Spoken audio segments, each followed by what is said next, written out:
Hello student, welcome in sunrise education academy में। आज जो हम 9th क्लास के एसएसटी के बारे में एक टॉपिक लिया है ज्योग्राफी का, जिसका नाम है इंडिया साइज एंड लोकेशन, यानी भारत की स्थिति और आकार।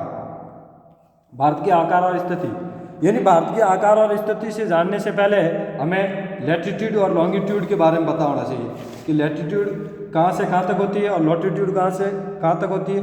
यानी लैटिट्यूड और लॉन्गिट्यूड, यानी जिसे अपन अक्षांश और देशांतर कहते हैं। तो देखो यहाँ पर ये मैंने लिखा हुआ लैटिट्यूड यानी अक्षांश, लॉन्गिट्यूड यानी देशांतर। यानी अब ये मैंने एक गोलार्ध लिया है और इनको अपन बात करें तो अक्षांश को कहते हैं वे काल्पनिक रेखाएं होती है जो पश्चिम से पूर्व, यानी कहाँ से जाती है, पश्चिम से पूर्व, यानी वेस्ट से ईस्ट की तरफ जाती है, वेस्ट से ईस्ट की तरफ, जिसे अपन कह सकते हैं पश्चिम से पूर्व की तरफ। ठीक है, ये हो गया। अब यहाँ पर क्या है कि जैसे ये लाइनें होती है, अब इसकी तरफ एक यहाँ से सेंटर पॉइंट लिया जाता है और सेंटर पॉइंट में क्या होता है कि यहाँ पर 90 डिग्री के एंगल पर एक लाइन खींची जाती है। अब ये क्या है, उत्तरी गोलार्ध और ये दक्षिणी गोलार्ध। ये क्या है, उत्तरी गोलार्ध और ये दक्षिणी गोलार्ध।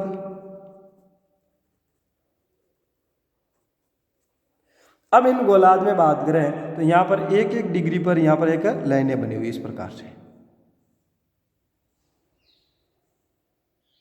एक एक डिग्री पर यहाँ लाइनें खींची हुई है।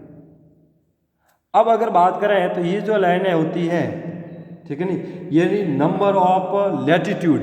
अब नंबर ऑफ लैटिट्यूड की बात करें तो ये होती है नंबर ऑफ लैटिट्यूड 181, यानी अक्षांश होते हैं वो टोटल कितने होते हैं 181। ये 90 डिग्री अपन है, ये क्या हो जाएगा नॉर्थ और ये हो जाएगा 90 डिग्री में साउथ। ठीक है, यानी नंबर ऑफ लैटिट्यूड 181। और फिर अगर उसकी बात करें तो नंबर ऑफ लैटिट्यूड लाइन, तो लैटिट्यूड लाइन की बात करें तो 179। अब आपके दिमाग में आएगा कि सर लैटिट्यूड तो 181 है, लेकिन इसकी जो लाइन है 171 क्यों है? क्योंकि आपने अगर देखा है तो ये जो हमने एक लाइन खींची थी ये कैसी है, काल्पनिक है, तो इसलिए एक इस रेखा को नहीं मानेंगे अपन। ठीक है, फिर क्या होता है कि यहाँ पर जब यहाँ पर अपन पोल्स पे जाते हैं, यानी नॉर्थ पोल और साउथ पोल पे जाते हैं, तो आपको पता हो तो रेखा कैसी होती है, ये तो क्या है, पॉइंट है। यानी जैसे ही अपन डिग्री पे जाएंगे, यानी 89 और 89 डिग्री के बाद क्या सीधा 90 डिग्री, तो यहाँ पर सिर्फ लाइन थोड़ी आएगी, यहाँ तो पॉइंट हो जाएगा। तो ये पॉइंट होते हैं तो उनको अपन लाइनों में नहीं गिनते, तो इसलिए एक पॉइंट तो यहाँ आ जाएगा नॉर्थ पोल में और एक पॉइंट आ जाएगा साउथ पोल में। यानी यहाँ पर एक लाइन यहाँ से पॉइंट और एक पॉइंट ये 2 और एक ये 3, यानी 181 में से 3 लेस करने पर जो लाइनें बचती है वो है 179। यानी अब अगर बात करें लैटिट्यूड लाइन की तो 179, और अगर नंबर ऑफ लैटिट्यूड की बात करें तो 181। अब बात करते हैं लॉन्गिट्यूड। अब इसी में एक और बात, फिर बाद में अपन लॉन्गिट्यूड पे आएंगे। इसी में अगर एक और बात की बात करें अपन तो इसमें ये होता है कि the distance between two latitude is always the same. The distance between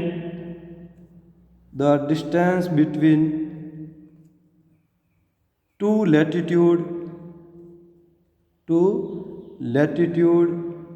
latitudes is always the same। अब ये दोनों का, यानी जब जितनी बार अपने जो गोलार्ध होता है और उस गोलार्ध में जो अपने पास अक्षांश खींचते हैं, इन अक्षांश के बीच का जो डिस्टेंस होता है वो हमेशा आपको इक्वल मिलेगा, और वो हमेशा 1 डिग्री इजिकल टू 111 किलोमीटर, यानी 111 किलोमीटर आपको डिस्टेंस मिलेगा एक डिग्री के बीच में। यानी आप एक डिग्री से अगर दूसरे डिग्री पे जाओ तो आपको इसका डिस्टेंस है वो कितना मिलेगा, 111 किलोमीटर। अब ये तो था अपना लैटिट्यूड। अब बात करते हैं लॉन्गिट्यूड की। तो लॉन्गिट्यूड क्या होता है कि लॉन्गिट्यूड में इस प्रकार से इनकी लाइनें खींची जाती हैं। किस प्रकार से, इस प्रकार से। तो अब अपन बात करते हैं लॉन्गिट्यूड की। इसकी जो लाइनें होती है वो पूरे गोल में आता है, तो इसलिए इसकी बात करते हैं। तो नंबर ऑफ लॉन्गिट्यूड लाइंस की बात करें तो वो होती है 360, यानी नंबर ऑफ लॉन्गिट्यूड इसकी होती है 360। तो ये भी क्या होती है, ये मतलब क्या होती है, देशांतर काल्पनिक रेखा है जो कहाँ से कहाँ तक जाती है। ये तो जाती थी अपनी वेस्ट टू ईस्ट, और ये जाएगी अपनी लाइनें कहाँ से कहाँ तक जाएगी, ये जाएगी आपके उत्तरी ध्रुव से दक्षिणी ध्रुव, यानी नॉर्थ पोल से साउथ पोल की तरफ से इनकी लाइनें जाएगी। ठीक है, अब यहाँ पर क्या होता है, ये जो लाइन हमने बीच में लाइन ली है इसको अपन कहते हैं 0 डिग्री। ये जो 20 वाली जो लाइन है, देखो ये भी 20 वाली लाइन है 0 डिग्री, जिसको अपन इक्वेटर यानी भूमध्य रेखा कैसे कहते हैं। और ये वाली जो लाइन है इसको अपन कहते हैं 0 डिग्री देशांतर। और जो इसकी बात करें तो 0 डिग्री जो देशांतर है, 0 डिग्री देशांतर है, इस लाइन का निर्धारित करने के लिए 22 अक्टूबर 1884 को वॉशिंगटन डीसी में एक सम्मेलन हुआ था, एक अंतर्राष्ट्रीय सम्मेलन हुआ था। यानी वॉशिंगटन डीसी में एक सम्मेलन हुआ और सम्मेलन का आयोजन किया गया, और इस सम्मेलन में लंदन के ग्रीनविच शहर से, ग्रीनविच नामक स्थान से 0 डिग्री देशांतर खींची गई और वहाँ से इसको निर्धारित किया गया। तो ये बात इंपॉर्टेंट है। अगर 0 डिग्री देशांतर की बात करेंगे अपन कि 0 डिग्री देशांतर कहाँ से खींची गई है या फिर कैसे निर्धारित की गई है, तो 22 अक्टूबर 1884 के अंदर वॉशिंगटन डीसी में एक सम्मेलन हुआ अंतर्राष्ट्रीय, और वहाँ पर लंदन के ग्रीनविच नामक शहर से 0 डिग्री देशांतर का एक निर्धारित किया गया। ठीक है, अब जैसे ही 0 डिग्री देशांतर का निर्धारित किया तो हमें पता लगा नंबर ऑफ लॉन्गिट्यूड कितनी होती है, 360। अब ये होता है, इसमें तो क्या था कि the distance between two latitude is always the same, लेकिन इनमें क्या होता है, लॉन्गिट्यूड के अंदर डिस्टेंस बिल्कुल सेम नहीं होता, क्योंकि जैसे जैसे अपन पोल के ज्यों नज़दीक जाएंगे वैसे वैसे दूरी कम होती जाएगी। ज़्यादा दूरी हमें कहाँ मिलेगी, भूमध्य रेखा पर, यानी इक्वेटर लाइन पर, यहाँ पर आपको ज़्यादा डिस्टेंस मिलेगी। लेकिन जैसे आप पोल पे आओगे, यानी अगर नॉर्थ पोल पे जाओगे किसके हिसाब से, लॉन्गिट्यूड के हिसाब से, तो वहाँ आपको क्या होगी, डिस्टेंस बिल्कुल कम मिलेगी, यानी इस प्रकार से मिलेगी। और जैसे जैसे आप इक्वेटर पे आओगे तो इक्वेटर पे आने पर आपको डिस्टेंस मिलेगा। और यहाँ जो डिस्टेंस था वो कितना था, 1 किलोमीटर बराबर कितना था, 111 किलोमीटर। और यहाँ पर 1 डिग्री बराबर हो जाएगा 111.32 किलोमीटर, यानी 111.32 किलोमीटर, ये आपको मिलेगा लॉन्गिट्यूड का डिस्टेंस। ठीक है, अब ये जो लॉन्गिट्यूड और लैटिट्यूड समझ में आया तो अब हमें पता लगेगा कि भारत की स्थिति होती कैसे। ठीक है, तो अब बात करते हैं, देखो लोकेशन की बात कर रहे हैं, तो जो मैं अंडरलाइन करूँ, पहले तो आप इसका स्क्रीनशॉट लेना, अंडरलाइन करूँ वही आपको इंपॉर्टेंट है और नोट करना है।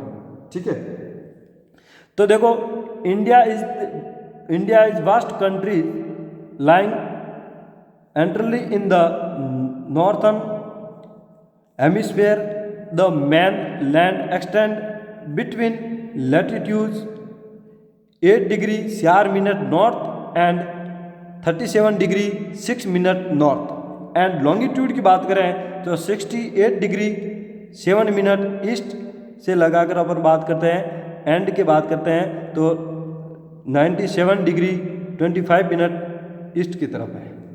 तो इसके लिए अपन को एक क्या होना चाहिए, हमारे पास एक मैप होना चाहिए, और मैप के बिना हम इसको आसानी से बिना मैप के अपन नहीं समझते। तो जब भी अगर जियोग्राफी का कोई टॉपिक आता है तो हमेशा आपको ध्यान रखना है कि आपके पास मैप होना बहुत ज़्यादा ज़रूरी है। ये लो मैप। अब इसमें हम पता करते हैं कि किस प्रकार से, तो इन्होंने बताया कि क्या था हमारा, ये रहा between latitude 8 degree 4 minute north, यानी यहाँ पर ये 8 डिग्री 4 मिनट ये नॉर्थ। फिर इन्होंने बताया कि 37 डिग्री और 6 मिनट नॉर्थ के अंदर। फिर इन्होंने बताया कि 68 डिग्री 7 मिनट क्या है ईस्ट से लगाकर यहाँ तक आ जाएगा अपना 97 डिग्री 25 मिनट ईस्ट। अब ये तो क्या है लैटिट्यूड है, ये भी लैटिट्यूड है,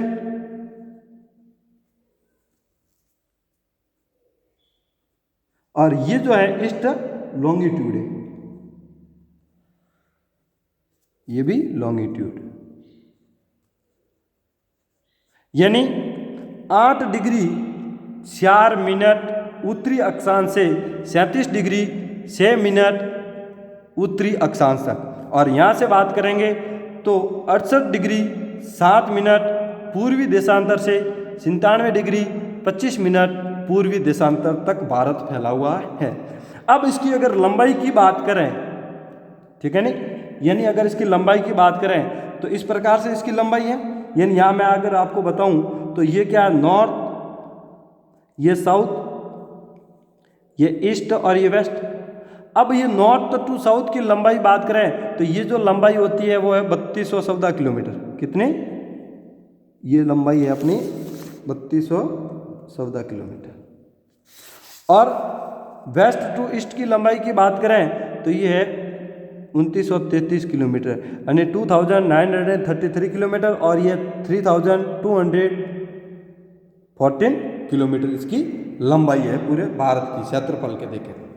अब इनके कुछ पॉइंट हैं, यानी अब बात करें कि यहाँ पर सबसे लास्ट वाला पॉइंट कौन सा है उत्तर में, तो उत्तर में जो पॉइंट है उसको अपन कहते हैं इंदिरा कॉल, और वो आया हुआ है जम्मू कश्मीर के अंदर।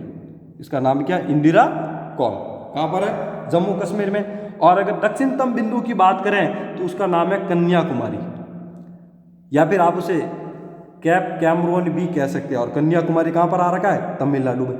लेकिन अगर पूरे भारत का जो दक्षिणतम बिंदु की बात करें तो वो मिलेगा आपको निकोबार द्वीप समूह के अंदर, जिसको अपन कहते हैं इंदिरा बिंदु। क्या कहते हैं इंदिरा बिंदु, यहाँ पर मिलेगा आपको।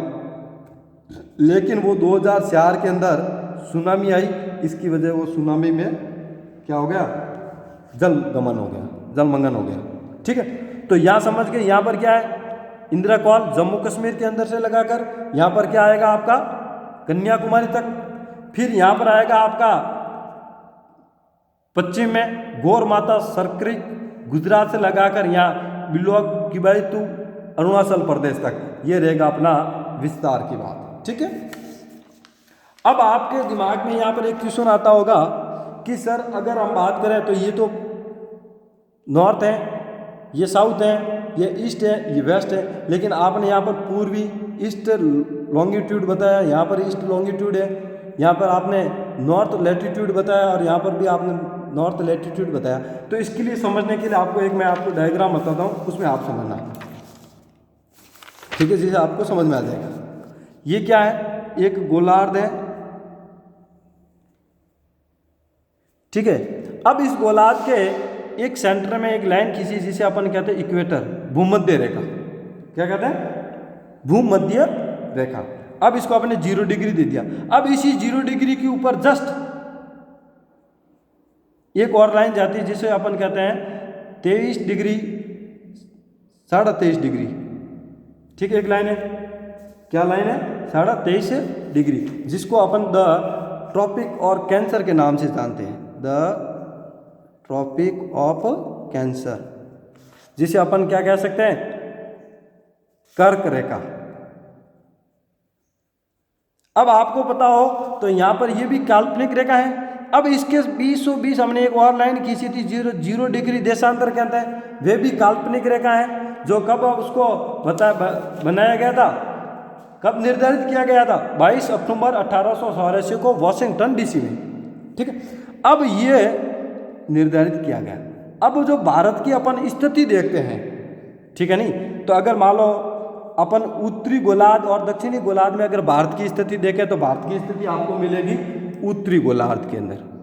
ये तो अपना अगर बात करें यहाँ पर तो ये रहेगा उत्तरी दक्षिणी गोलार्ध,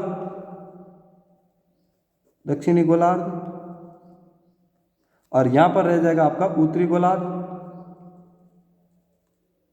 और ये हो जाएगा पूर्वी गोलार्ध और ये हो जाएगा अपना पश्चिमी गोलार्ध।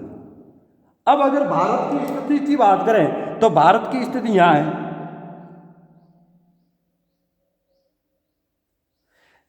यानी कर्क रेखा के बीचों बीच। कर्क रेखा क्या करता है, भारत को दो भागों में विभाजित कर देता है। अब देखो भारत की स्थिति कहाँ पर है, उत्तरी गोलार्ध में, और उत्तरी गोलार्ध इधर देखें तो पूर्वी गोलार्ध में। इसलिए यहाँ पर जो लाइनें हैं वो अपने इसलिए यहाँ लिखी थी, कौन सी,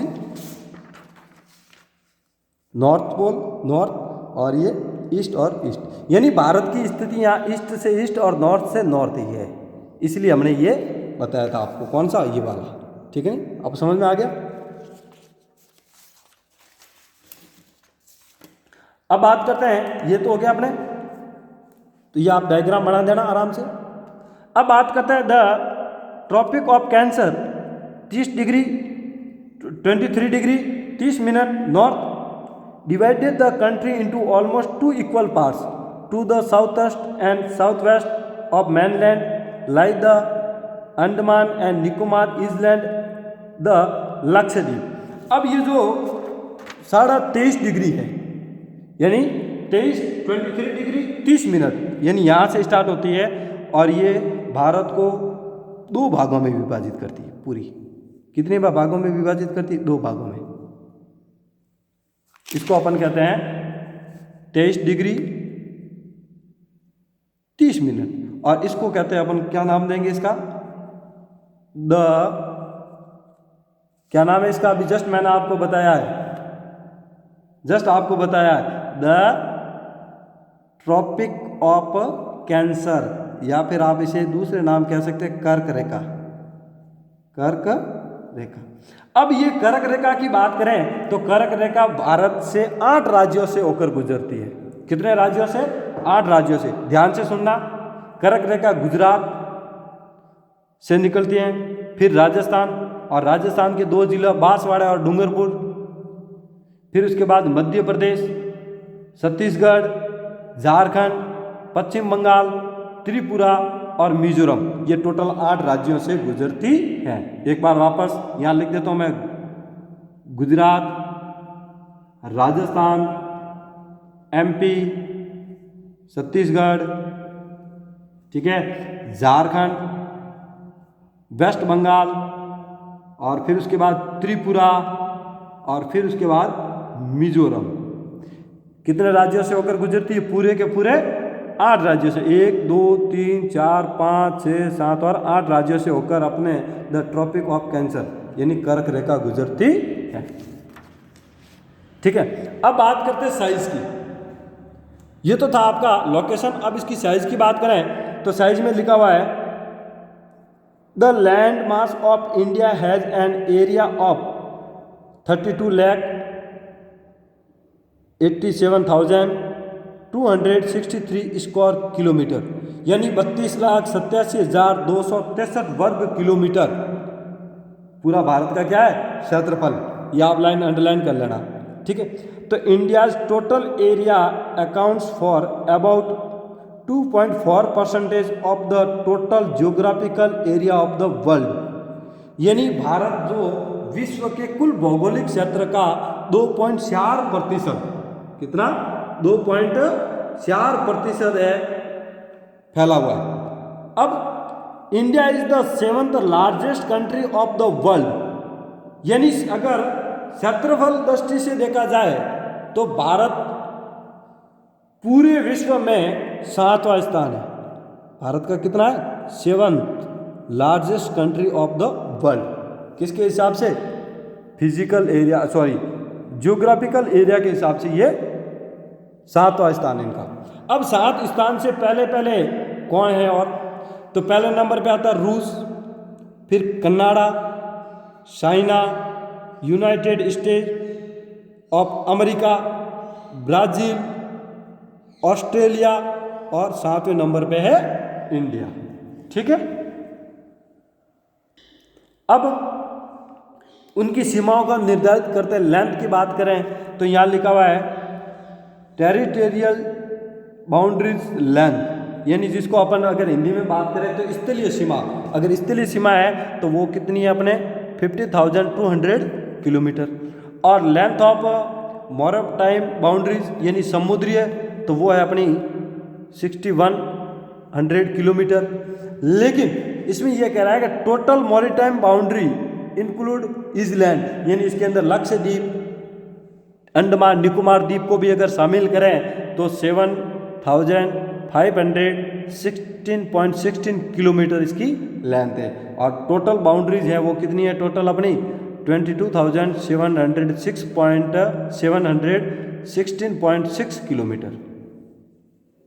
ठीक है, अब बात करते हैं अपन इसके अंदर। तो देखो द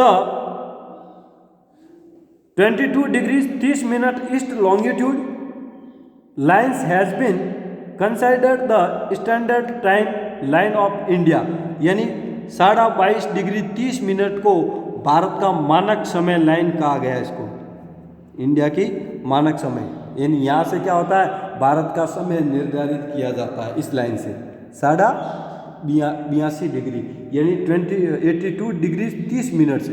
वो कौन सी है, ईस्ट लॉन्गिट्यूड। ठीक है, विच अब ये कहाँ से निकलती है, तो विच पैसेज थ्रू मिर्ज़ापुर इन उत्तर प्रदेश, यानी यूपी के मिर्ज़ापुर डिस्ट्रिक्ट से निकलती है। और मिर्ज़ापुर है, मिर्ज़ापुर किस में आया हुआ है, इलाहाबाद के अंदर। ठीक है, अब ये टोटल भारत के 5 राज्यों से होकर निकलती है, यूपी यानी उत्तर प्रदेश, मध्य प्रदेश, छत्तीसगढ़, उड़ीसा और आंध्र प्रदेश। ये किसकी बात होगी अपने साइज। ठीक है,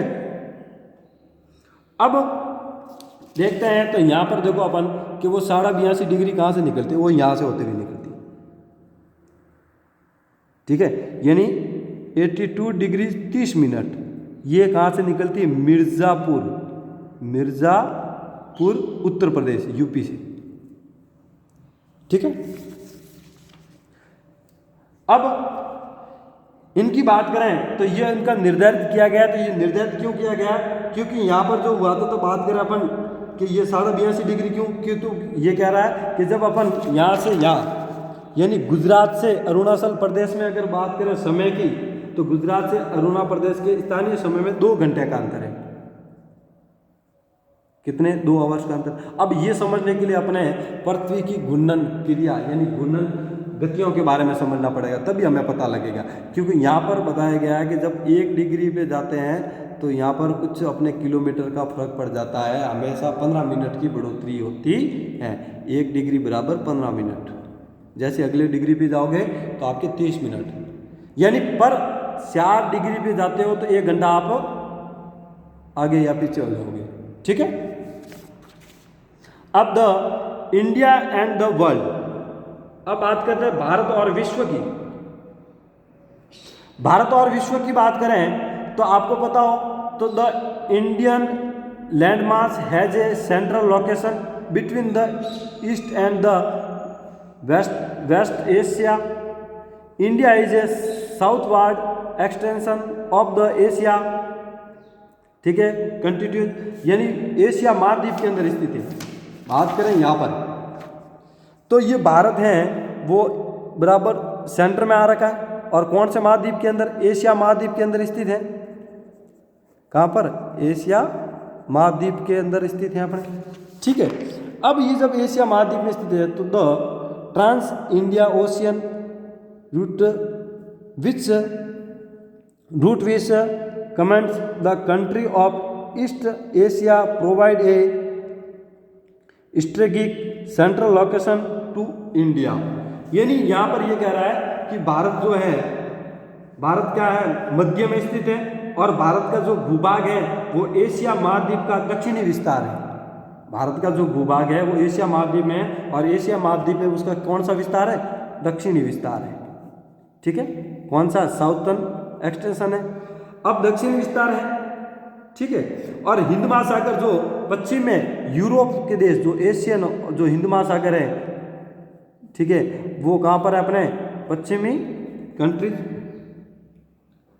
ठीक है, अब फिर उसके बाद क्या बताया उन्होंने कि दक्षिणी का पठार हिंद महासागर में शीर्षवर्त में फैला हुआ है। और यहाँ पर जो अफ्रीका और यूरोप देश के साथ साथ पूर्वी एशिया के देश भी पूर्वी घाट के तट के मध्य निकटतम संबंध है। और हिंद महासागर के जो हिंद महासागर की ऐसी एक देश की तटीय सीमा है, तटीय सीमा भारत बना रहा है। और भारत के अलावा ऐसा कोई भी देश नहीं है जो सागर के तरफ इस प्रकार से कोई तटीय सीमा बनाता हो। इसीलिए जो एक सागर है और उस सागर का नाम हिंद महासागर अपने देश पे पड़ा हुआ। और देश पे पड़ने का कारण यही है कि उस जो सागर है, जो समुद्र है, उस समुद्र पे जो सीमा बना रखी है भारत ने, वो एक अलग प्रकार की सीमा बनी हुई, इसलिए उसका नाम है अपने देश पर रखा गया है।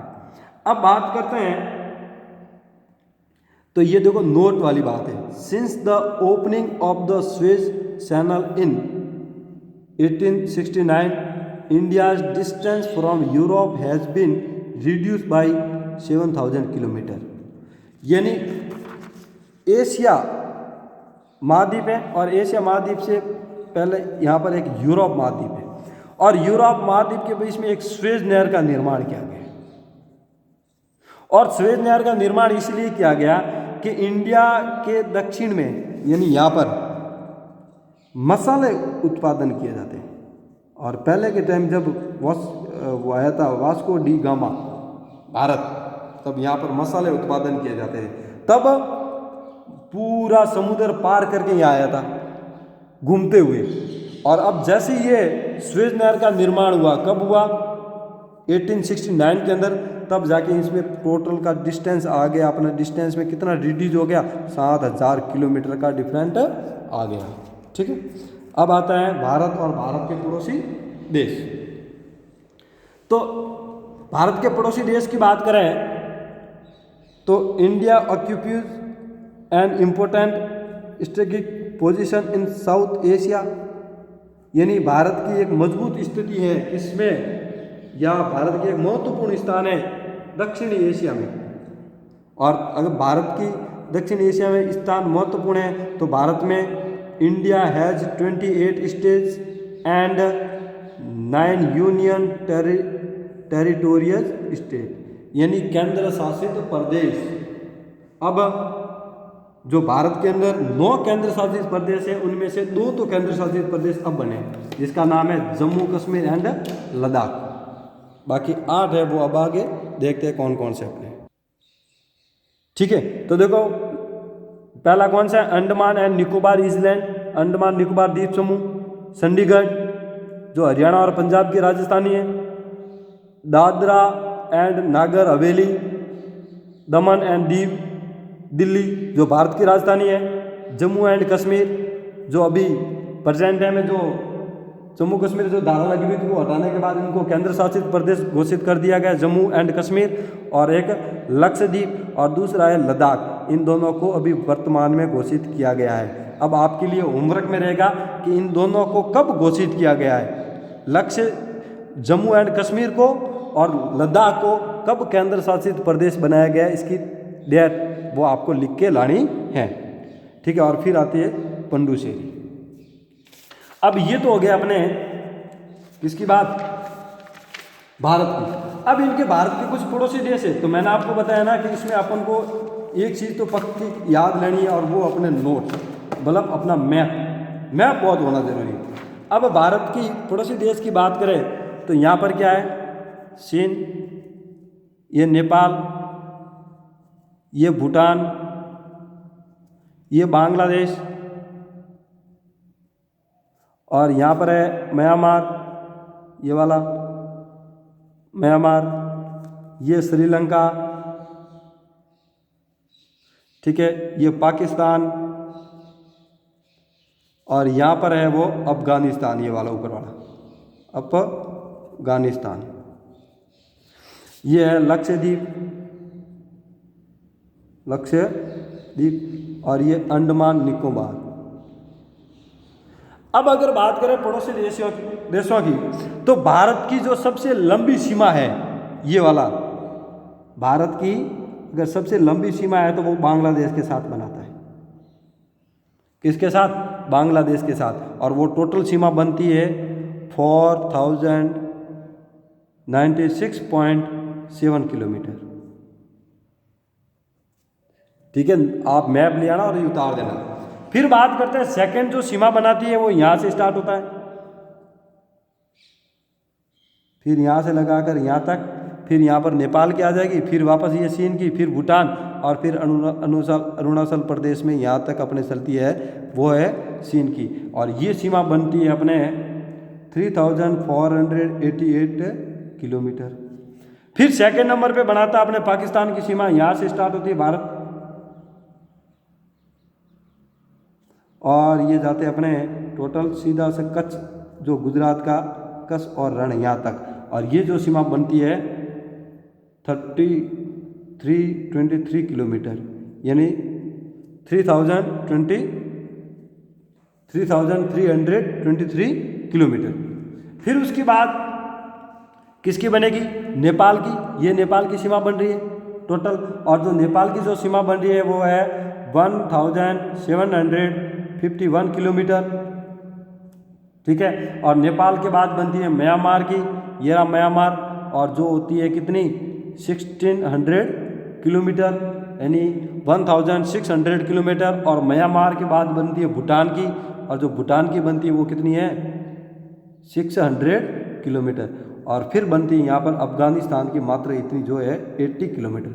अब अगर देखो जाए मैप के हिसाब से अफगानिस्तान की तो सीमा बनती है, लेकिन अब अगर वास्तविक देखा जाए तो ये अफगानिस्तान की सीमा अब प्रेजेंट टाइम में नहीं बनती। क्यों नहीं बनती?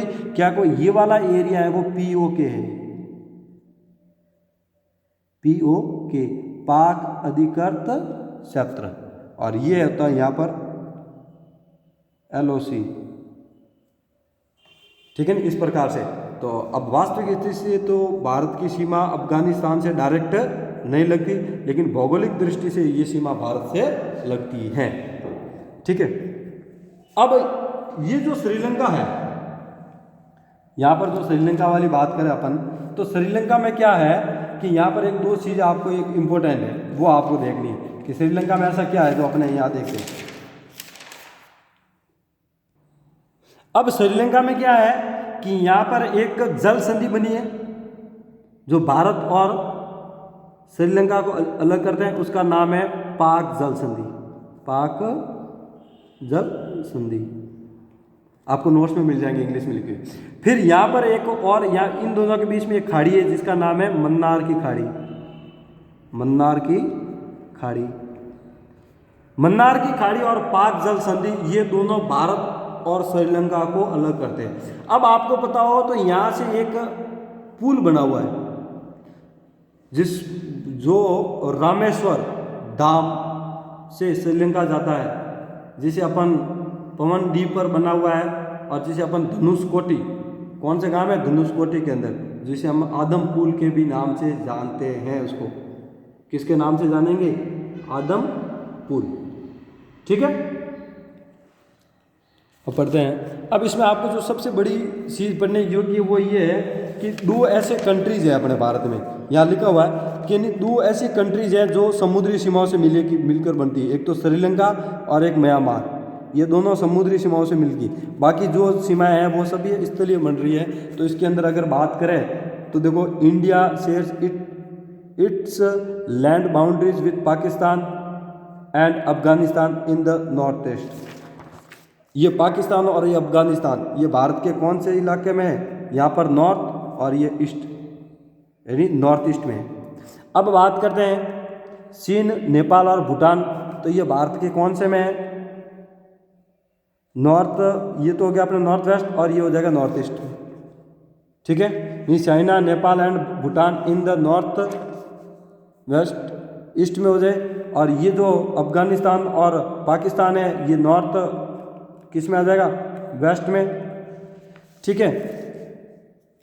फिर उसके बाद ये कह रहा है कि म्यांमार और बांग्लादेश है वो किस में आ जाएगा? अपने यहाँ पर ईस्ट के अंदर, ये तो आ जाएंगे नॉर्थ में। नेपाल, चाइना और भूटान किस में? नॉर्थ में। और ये बांग्लादेश और म्यांमार है ये आ जाएगा अपने पूर्व ईस्ट के अंदर। और ये जो ये कंट्री हैं, यानी जो दो कंट्री हैं जो अपने किस में मिली हुई है? जल के साथ हैं, तो ये हैं वो श्रीलंका और म्यांमार, ठीक है। तो ये आप पैराग्राफ ये लिखा हुआ है, इसमें अंडरलाइन कर लेता हूँ। Afghanistan in the north west China, Nepal and Bhutan in the north and Myanmar और बांग्लादेश इन द ईस्ट और southern niger across the sea consists of the two island countries namely Sri Lanka and Maldives. यानी यहाँ पर एक मालदीव है, जो मालदीव और ये जो श्रीलंका, ये दोनों समुद्री कंट्रीज है। ये म्यांमार है और ये बांग्लादेश है, ये किस में है, पूर्व की तरफ। अब ये बात करते हैं, Sri Lanka is separate from India by a narrow channel of sea formed by the Palk territory and the gulf of Mannar. यानी पाक जल संधि और मन्नार की खाड़ी, समझ गए। यानी यहाँ पर जो मैंने आपको बताया, ये पाक जल संधि और यहाँ मन्नार की खाड़ी, ये दोनों क्या करता है, भारत और श्रीलंका को अलग करते हैं। अब आपको एक घर से काम करके आना, वो मैंने आपको बता दिया। क्या काम करोगे, जम्मू एंड कश्मीर और लद्दाख को कब केंद्र शासित प्रदेश घोषित किया गया, वो तारीख लिख के आओगे। ठीक है, थैंक यू।